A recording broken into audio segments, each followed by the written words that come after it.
Atentos al testimonio que vamos a escuchar. Ayer, Cristina Vargas, contábamos esa operación policial que desarticulaba una red para falsificar pruebas PCR a 50 euros y luego pasaportes COVID, depende el nivel adquisitivo del que lo solicitaba.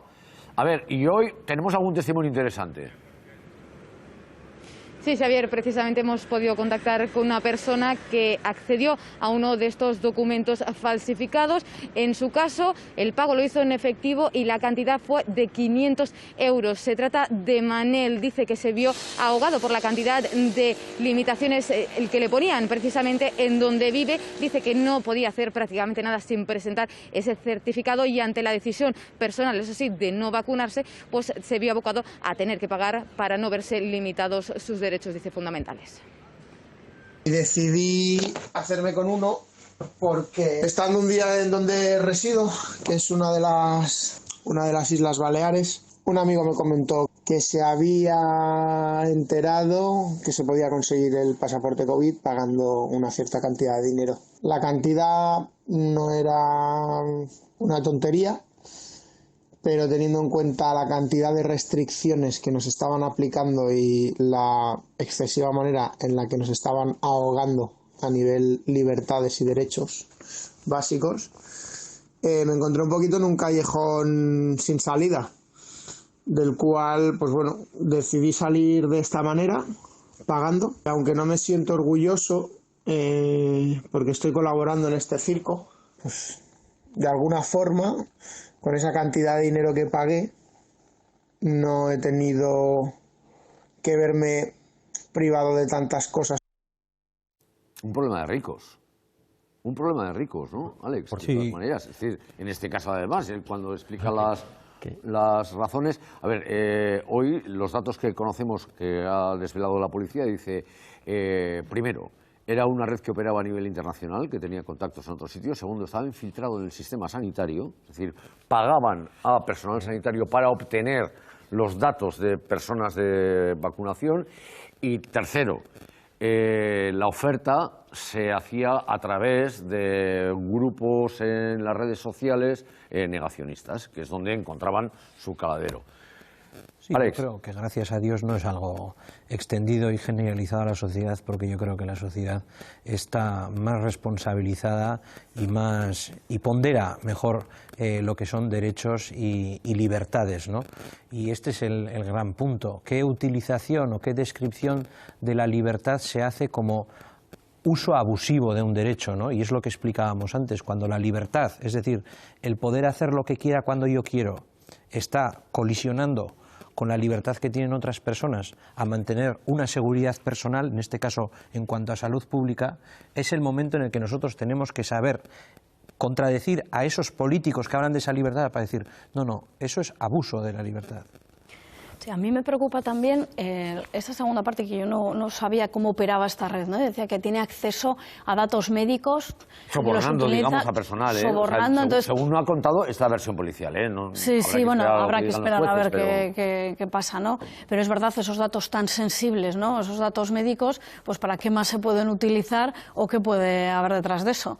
Porque lo del pasaporte COVID, más allá de esta preocupación, es verdad que eso sería otro debate, ¿no? El plantearnos si de verdad ha tenido la utilidad de invitar a la vacunación, que era lo que se pedía, que desde el primer momento ha sido cuestionado. El problema es que, utilizando ese argumento, que me parece de debate razonable, pues es verdad que luego se junta, pues eso, negacionistas, antivacunas, bueno, una mezcla complicada. A ver, no eran 4 que estaban, o 7 en este caso, que son los detenidos, estaban desorganizados, dicen, no, esta gente que aprovecha, que ve el hueco. No. Estamos hablando de algo que requiere además bastante estructura. No lo de las redes sociales, requiere estructura para tener gente, primero, sobornable dentro de un sistema sanitario y, segundo, tener conexiones además con el extranjero para manejar todos esos datos. Recursos económicos que apuntan a un nicho de mercado en el que saben que van a obtener un beneficio, ¿no? Esto es una estrategia empresarial ilegal, ¿no? En el que iban a atender a ciudadanos que no iban a pagar solo 500 euros, los hay que han pagado 1.000, ¿no? Entre 200 y 1.000 depende del nivel adquisitivo del solicitante. Entonces está muy bien enfocado, ¿no?, hacia esa parte negacionista que ya nos va colocando, ¿no? Eso que nosotros decíamos al principio, ¿no?, que este colectivo representa una parte de la sociedad que no es esta cosa hippie, ¿no? de personas desconectadas, ¿no? de otros poderes, ¿no? políticos o económicos, pues vemos que hay que parar esa bola porque sí que tiene recursos para seguir creciendo, ¿no?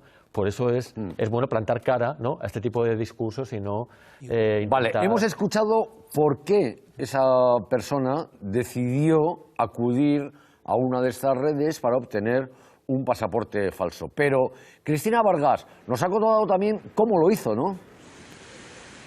Sí, y la verdad, Xavier, que no parece para nada complicado poderse hacer con uno de estos documentos. Manel, una vez vio limitadas sus libertades, a raíz de un amigo supo de la posibilidad de hacerse con uno de estos documentos falsificados y una vez tomada la decisión, pues fue muy rápido, la verdad. Hizo el pago, a partir de ahí tuvo que esperar unos días, ya los días ya tenía su código, su QR y su documento conforme. Él tenía la pauta completa de vacunación, es decir, la primera y la segunda vacuna, donde constaban también todos sus datos personales. Por en medio, pues un intermediario personal sanitario también. La verdad es que así nos explica cómo fue el procedimiento para acabar de conseguirlo.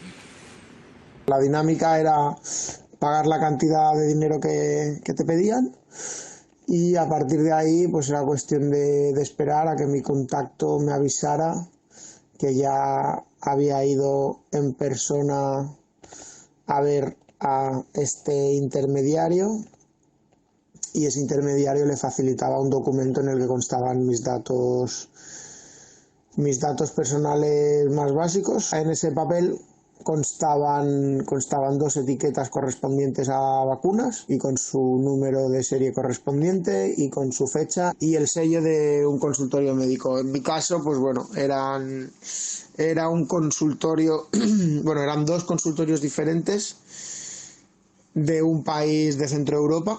Lo fui a tramitar al hospital, no tuve ningún problema. El programa informático sanitario en el apartado de registros de vacunas tiene una opción que es vacunado en el extranjero y entonces ahí simplemente se registran los números de serie de las vacunas y con eso ya proceden a la expedición del pasaporte COVID. Bueno, evidentemente no hemos desvelado su identidad, pero sí la conocemos nosotros en Enjaque porque hemos comprobado la identidad y la veracidad del testimonio. Esto lo sabemos nosotros, es decir, pero evidentemente íbamos a guardar. A ver, Olga Rodríguez. Hola, Olga, ¿qué tal? Bienvenida a Enjaque, abogada de Iuris, estudio jurídico. Olga, a ver, cuéntame, ¿en qué delitos ha podido incurrir primero el que recurre a esta red? Bueno, el que recurre está cometiendo un delito como beneficiado, digamos, de la comisión delictiva de falsificación de documento público, porque esto es lo mismo que, bueno, movernos, por ejemplo, con un DNI que esté falsificado. Estas personas van a responder por ese delito porque, bueno, han acudido a esta red ilegal y se están beneficiando directamente de ese documento que es falso. Y no hablamos de cualquier delito. Estos delitos en particulares, ya no en funcionarios, están penados con hasta 3 años de prisión.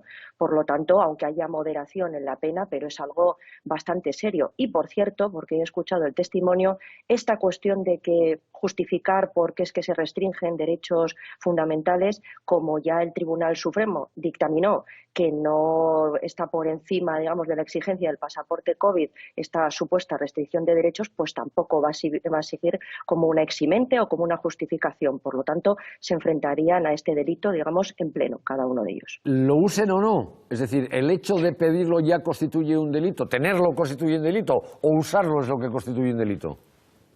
No es un delito de resultado. El hecho de haber accedido a ello y además a cambio de una cantidad económica se considera que ya está consumado, por decirlo así, el delito, porque tienes la posibilidad, digamos, de cometer esta infracción y además, reitero, tienes en tu poder un documento que tiene unos datos que son falsos y que además has accedido a él con plena constancia y conocimiento de la falsedad de los mismos. Entonces, eso no va a ser, digamos, tan determinante como el hecho de que si no tienes antecedentes penales, pues ya digo que esta pena, que podría llegar hasta los 3 años, pues quedará moderada a partir de los 6 meses, pero nada más. Vale, esto respecto a esas 1.600 personas, según la policía, que habían recurrido a esta red. Los que están en la red, ¿qué delitos pueden haber cometido? Los que estaban haciendo el negocio y generaban, digamos, estos pasaportes falsos o estas pruebas PCR falsas. Bien, esto es ya parte de la propia falsificación de estos documentos públicos y de un posible, cuestionable, voy a decir por tal y como está redactado el Código Penal, pero quizás un delito, digamos, contra la salud pública, porque ya estaban poniendo en riesgo pues a terceros con este conocimiento, digamos, consciente de lo que estaban llevando a cabo. Aparte de esos dos delitos, también va a haber otras personas que, como estaban accediendo ilegalmente a bases de datos y además, pues bueno, que contienen datos personales muy sensibles como es relacionados con el ámbito de la salud, pues ya tanto los de la CIMA, vamos a decir, los de la organización criminal, como los propios autores materiales, pues ya os comento, delito de falsificación de documentos, el delito este de, digamos, atentado contra la salud pública y el delito de revelación de secretos y de acceso ilegal a las bases de datos. Y cada uno de ellos penado con 2-3 años de prisión, ¿eh? Por lo tanto, si empezamos a sumar